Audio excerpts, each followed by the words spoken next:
मसँग यो मैले यो बनाएँ है। अनि यो फलो मी छ नि, यो फलो मी टुल युज गरे। फलो मी युज गर्ने टुल युज गर्ने दुई तरिका छ है। जस्तै एउटा फलो मी टुल युज गर्ने चाहिँ जस्तै मैले फर्स्ट यो जुन पार्टलाई फलो गर्ने हो, जुन फलो गर्ने पार्ट हो त्यसलाई सेलेक्ट गरे। अनि यो रेड छ नि, यो रेड लाइन यसरी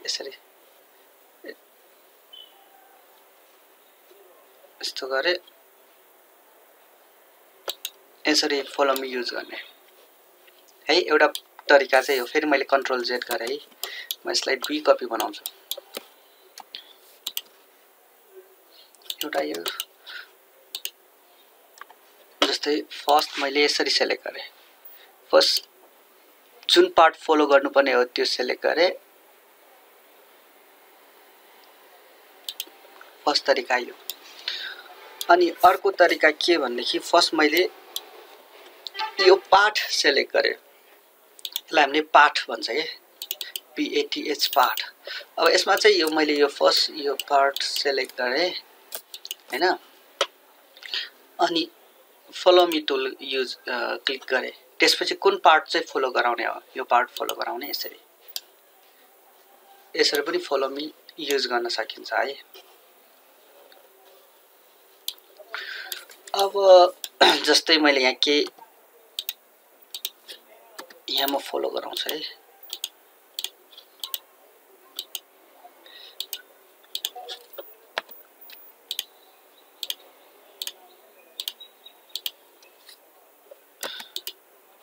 मैले यसलाई मुभ गरेर छुट्टै राखे। अब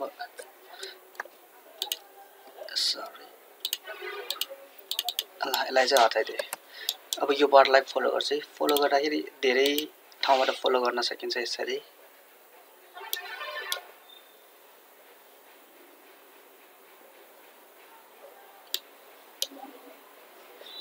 फेरि कहाँ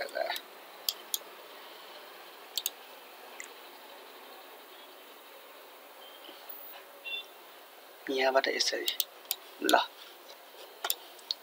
जस्तै पार्टमा लगे पनि फलो गर्न मिल्यो है। अब हामी फलो मी युज गरेर स्फेयर बनाउँछ है। जस्तै मैले यो कपी गरे।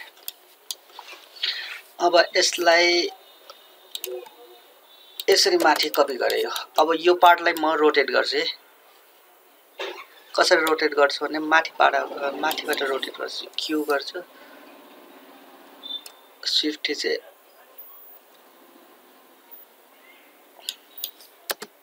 म एउटा यसको सेन्टर पोइन्ट डिटरमाइन गर्छु।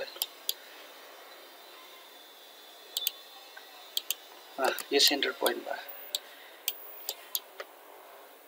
क्यू रोटेट गरे है, शिफ्ट चाहिँ अब म यो पार्टमा ल्याएँ।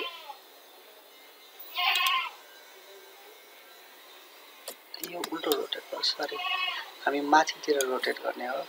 क्यू थिचे, सरी क्यू थिचे। मैले यो पार्टलाई फेस गरेर रेड यो गरे। अनि यहाँ मैले मुभ गरे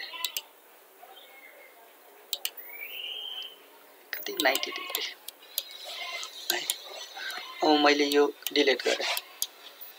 त्यसपछि मैले फर्स्ट पार्ट सेलेक्ट गरे।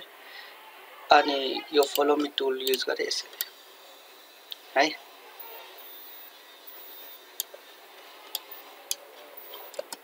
सिमिलरली मैले कोन बनाउँछु। अब यहाँ जस्तै यसरी एउटा लाइन कोरे।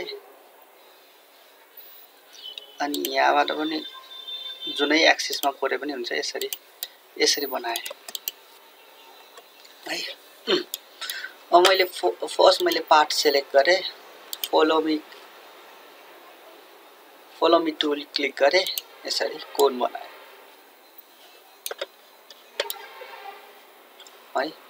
यसरी फलो मी टुल युज गर्न सकिन्छ। Thank you for watching.